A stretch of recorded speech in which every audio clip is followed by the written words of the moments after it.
लाचलुचपत प्रतिबंधक विभागाकडून खासदार राजन साळवी यांचं घर आणि हॉटेलमध्ये झाडाझडती। रत्नागिरीमध्ये साळवींविरोधात गुन्हा दाखल। 3.5 कोटींपेक्षा जास्त बेनामी संपत्ती जमावल्याचा आरोप।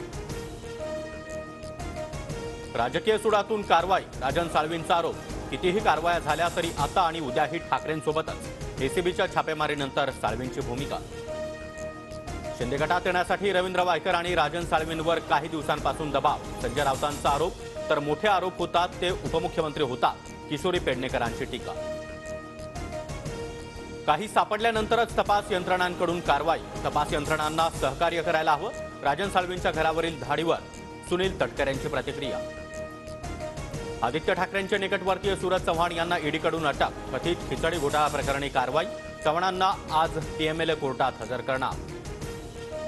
सरकारचं शिष्टमंडळ जरांगे पाटलांना भेटणार। जरांगेंच्या आंदोलनाबाबत आज अंतिम तोडगा निघण्याची शक्यता।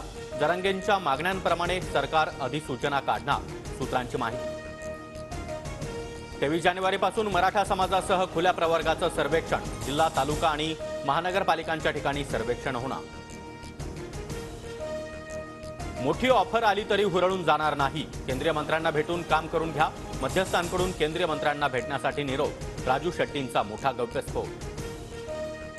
पंतप्रधान मोदी आणि शरद पवार उद्या सोलापूर दौऱ्यावर। मोदींच्या हस्ते 15,000 घरांचं वाटप होणार, तर शरद पवारांचे पंढरपूर आणि मंगळवेढ्यात मेळावे।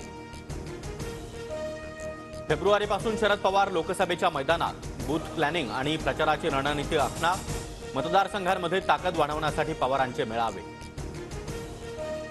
अजित पवार गटाच्या महिला पदाधिकाऱ्यांचा मुंबईत निर्धार मेळावा। मेळाव्यातील महिलांच्या टोप्यांवर अजित पवार भावी मुख्यमंत्री असा उल्लेख। माझ्या जागी उद्या कोण खासदार असेल सांगता येत नाही। वाशिममधील भावना गवळींच्या वक्तव्यामुळे राजकीय वर्तुळात चर्चांना उधाण।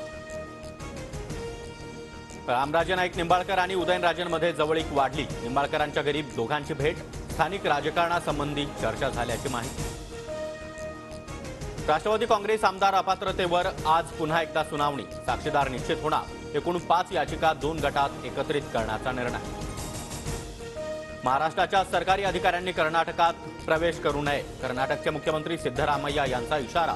महात्मा फुले जनआरोग्य योजनेचा लाभ देण्यावरून नव्या वादाची शक्यता।